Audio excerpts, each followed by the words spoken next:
All right, so this is just gonna be like the last little instant reaction type video I'm gonna do for football season. Maybe I do one for the Super Bowl or something like that. We'll see though. But definitely for certainly this is the last one for college football this year. But Indiana beats the Miami Hurricanes in the national championship. Really, really good game.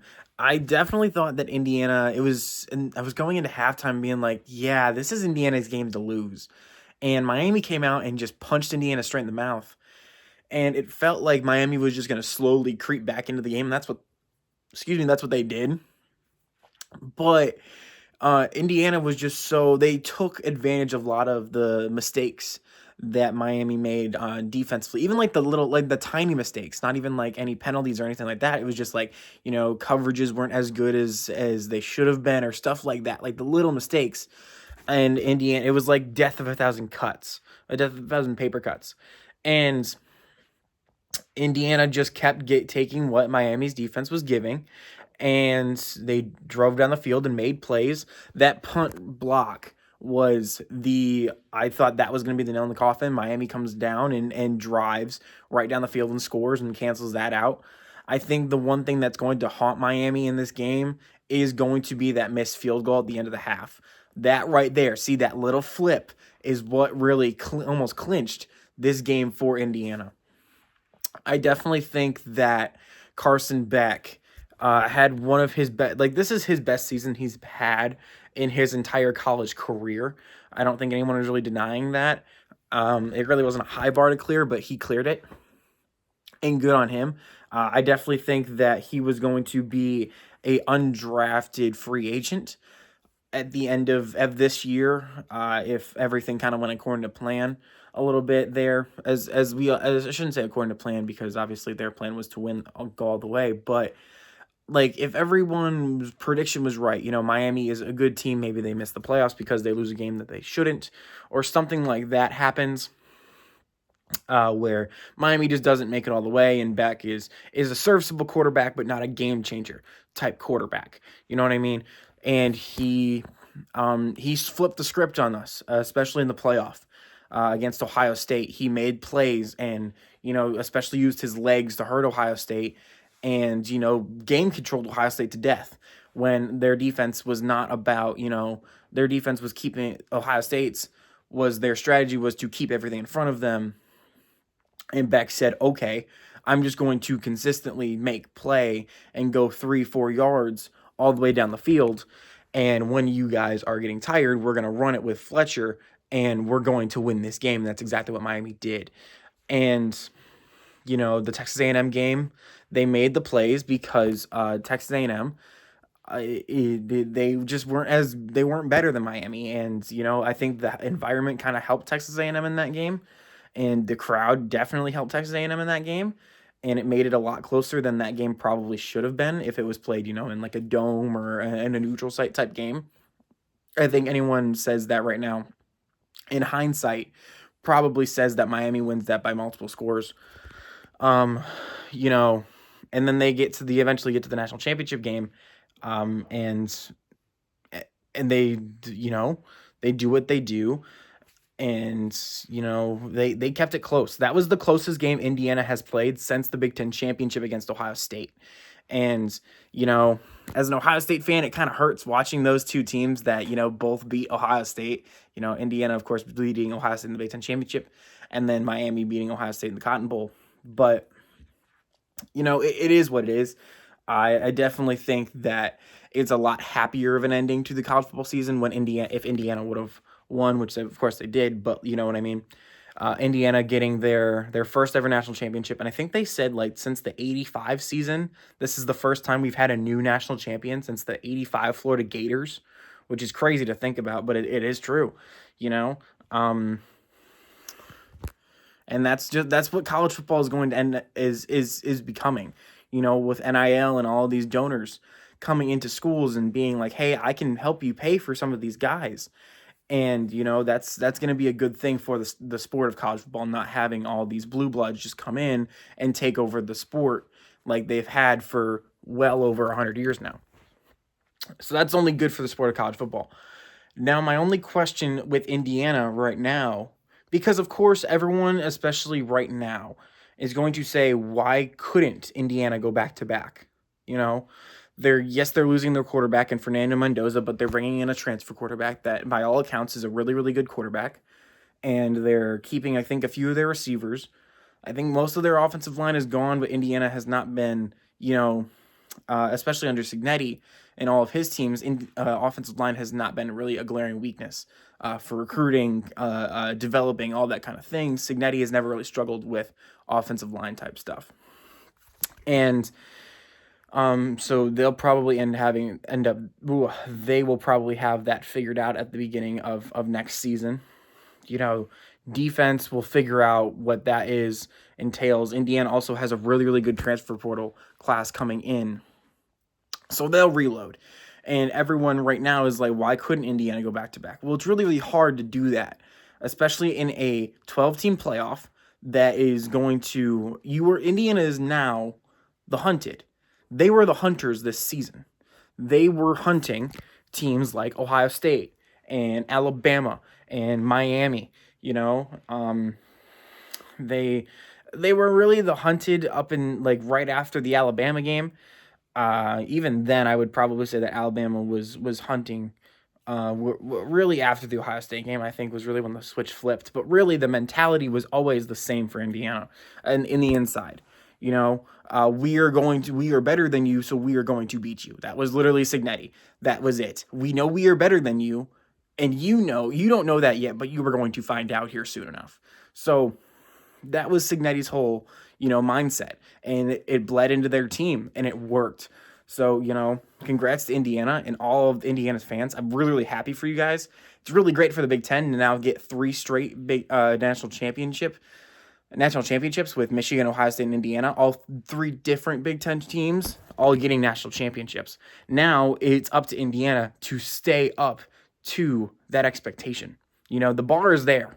You got to stay around that bar. Michigan can't do it. Ohio State has obviously been doing it for a long, long time.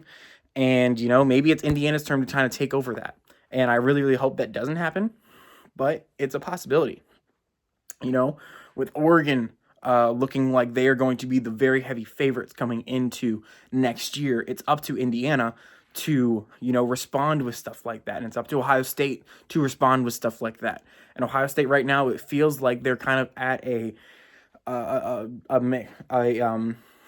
fork in the road where you're either going to have to get with the times and get going on NIL, or you're going to stay with not everyone is right for Ohio State, and we still got to figure out what players, and we're not going to pay people to back up guys. Well, other teams like, Aaron Scott, who really, really, I thought had a really high ceiling at Ohio State, now goes to Oregon, and he literally has a tattoo on his wrist of Ohio State's national championship ring, and now he is going to be wearing an Oregon uniform next year. That kind of rubs me the wrong way. Especially at secondary where it's not going to be very good. Most likely. We're losing a lot of guys. I'm sorry. I'm trying not to make this about Ohio State, but that's the team I'm familiar with. I apologize. But anyways, Michigan could not keep up that bar after they won the national championship and went to 3 straight playoffs in 3 straight years after Harbaugh left. They couldn't keep up that bar. Sherrone Moore gets fired. Now they're rebuilding. Ohio State, they're up at that bar, but it's up to them right now to keep living up to that bar, rather.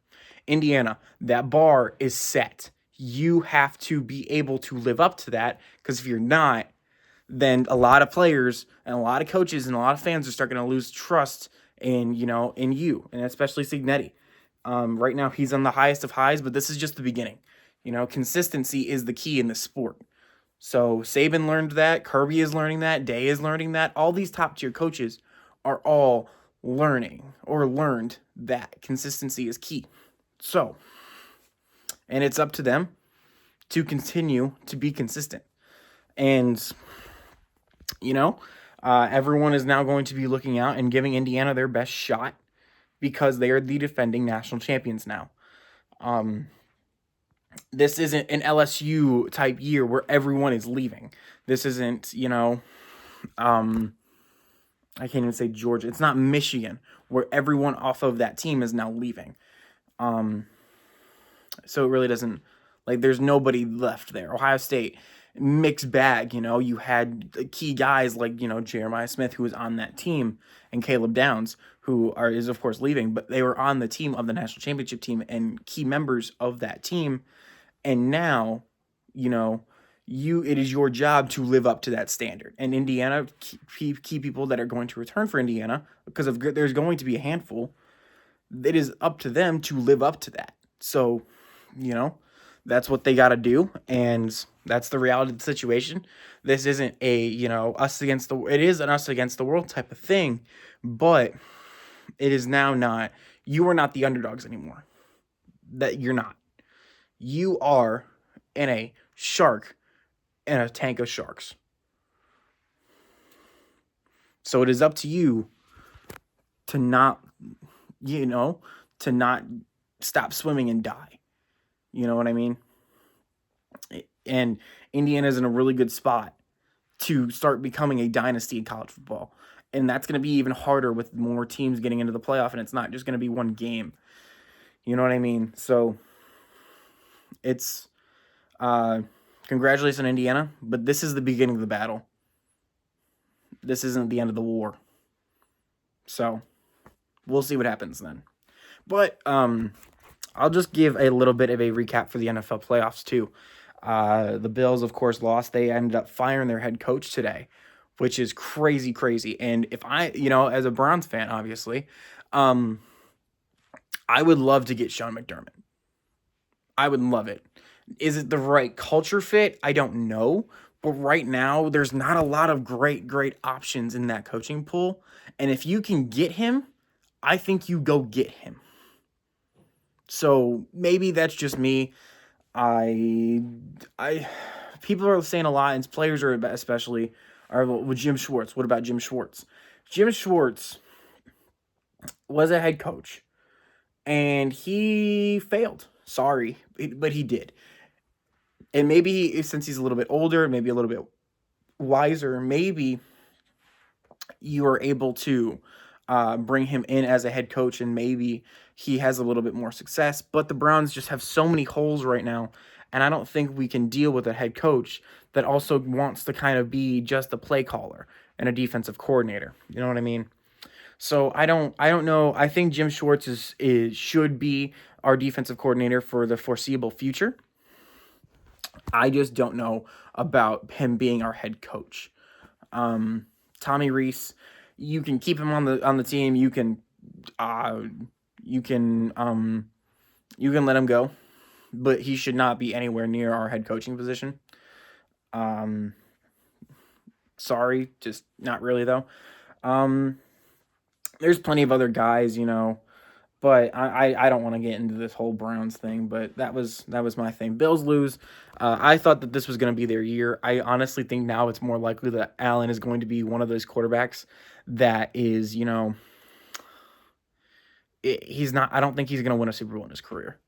And it sucks because I really like Josh Allen, but I think he's going to be one of these quarterbacks that just could never get over the hump. Because this was their year. I thought this was their year. I picked the Bills to win the Super Bowl, and I got fooled, and it is what it is. It just sucks. Texans lose. CJ Stroud, man, as an Ohio State guy, that was tough to watch. That was really tough to watch. And he knows that he cost his team the game. That defense was a Super Bowl winning defense. You can make an argument for the best defense in the entire league, and there's a really good argument for that. I won't really argue with you. Of course, I'm going to say that the Browns are one of, if not the best defense in the league, but especially what Houston Texans defense did, especially against quality teams in the playoffs, I do think they probably have a little bit better of an argument than the Browns do. I do think they're 1-2. So that's my opinion. I would probably, if I had to pick right now, have Houston 1, Cleveland 2. But that's probably just a little bit more recency bias, seeing Houston against quality teams.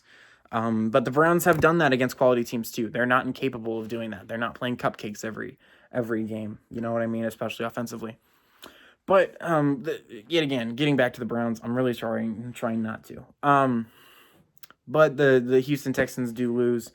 Um, Man, it sucks. We're really gonna have a Patriots like Seahawks Super Bowl. That's really annoying. Or a Patriot. We're gonna have a Patriots Seahawks or a Patriots Rams Super Bowl. Who wants to go back to the 2010s? I don't. Why do the like why? Because I don't think unless we have a Nick Foles type game from I don't even know who the Denver Broncos quarterback is, and even then I don't think they're beating the Patriots. So I think the Patriots are going back to the Super Bowl, unfortunately. Um, and my childhood hatred of the Patriots are gonna come right back to me, unfortunately. So it's more than likely a lock that the Patriots will be in the Super Bowl. It's just a question of who will they play. Um, of course, the last time the Patriots played the Rams in the Super Bowl, it was one of the worst Super Bowls of all time. A really, really, really bad, boring Super Bowl that I think it was like 12-6 or 13-6 or something stupid like that, where Gronk only had the only touchdown in like the fourth quarter, and Jared Goff, um, uh, you know, was basically carried to that Super Bowl, and the Rams basically should not have been in that Super Bowl because of the pass interference call on the Saints, and that was really Drew Brees' probably his last really really good chance at another Super Bowl. And the Saints probably win that year, but yeah, we got one of the worst Super Bowls of all time, or we can go back to Seahawks Patriots and throw back to one of the best Super Bowls of all time with the Malcolm Butler interception at the goal line. Um, Now, is it going to be, that type of game? Probably not. The Sam Darnold is not Russell Wilson, prime Russell Wilson, and Drake May is obviously not Tom Brady. So, you know, and that Seahawks defense is not the Legion of Boom, and whoever the Seahawks running back is not Marshawn Lynch, and Hunter Henry is not Rob Gronkowski. Um, you know, and even the coaches. Mike Vrabel is not Bill Belichick. Sorry. So it feels like a knockoff type of these games, but that's what we're gonna have. And if the Broncos make it, everyone is rooting for the Broncos, regardless of who wins the NFC, because that would be really cool to see. I feel really really bad for Bo Nix breaking his ankle. It was either the last play of the game, or not the last play, the last throw that he made, the pass interference call. That was pass interference. Sorry, Bills fans, it was pass interference on the last play. The pass interference before the second to last pass interference call. That's probably ticky tacky. I do think that the Broncos intercepted the ball. I don't think that was a catch. But the pass interference call that got the Broncos inside the 5 was clear pass interference. He was clearly early, and I think it was Tre'Davious White got in the ref's face and like slammed his helmet. You can't do that, and that's an unnecessary roughness call. It was only like a 2-yard penalty, but still, you can't do that. Even if you don't agree with the call, you can't do that. You're just being stupid at that point. But yeah, I feel really bad for Bo Nix breaking his ankle there. If it was the knee or if it was that pass, I feel really, really bad, going from one of the highest of highs to the lowest of lows for him personally. One minute you think you got a chance to go to the Super Bowl, and the next minute you learn that your team is going to go without you, and you are basically done for the rest of the season. You are done for the rest of the season. I can't imagine that feeling, and I really, really feel bad for him. But if the Broncos do pull it off, that'd be really, really cool. It would be one of the best stories in NFL history. Honestly, it would definitely beat, if the Broncos were able to pull it off. It would beat the Nick Foles Eagles Super Bowl run in 2018 against the Patriots. Obviously, the Patriots were a bigger, I don't want to say bad guy, but bad guy, Titan, I guess you could call it, than whoever's going to come out of the NFC. But, it still would be really cool to have a backup come in. His first game, meaningful game really, is the NFC or the AFC Championship game, and his second is going to be the Super Bowl, which it would be really cool if the Broncos would win. I just don't think that's going to happen. I think the Patriots take it. And I do think that the Rams go to the Super Bowl. I think Seattle's defense or Seattle's offense is going to, and Sam Darnold especially, I think he's going to have one too many turnovers, and the Rams are going to be able to capitalize on it. And I think the Rams get their revenge and win the Super Bowl. And, Matt Stafford kind of has a Peyton Manning type send off and retires right after the Super Bowl. And rides off into the sunset on top, which would be really cool. I like Matt Stafford. I have family members who are Lions fans who love Matt Stafford. So I think that would be really cool. Sean McVay gets his second ring, which would be really, really cool. But that is my prediction for right now. I'm just going to leave this off. It's almost midnight. I've been on here for almost 20 minutes. So, that's just going to do it today. Congratulations to all the Hoosiers fans. Better luck next year, Miami fans. But just know Ohio State is coming for you next year.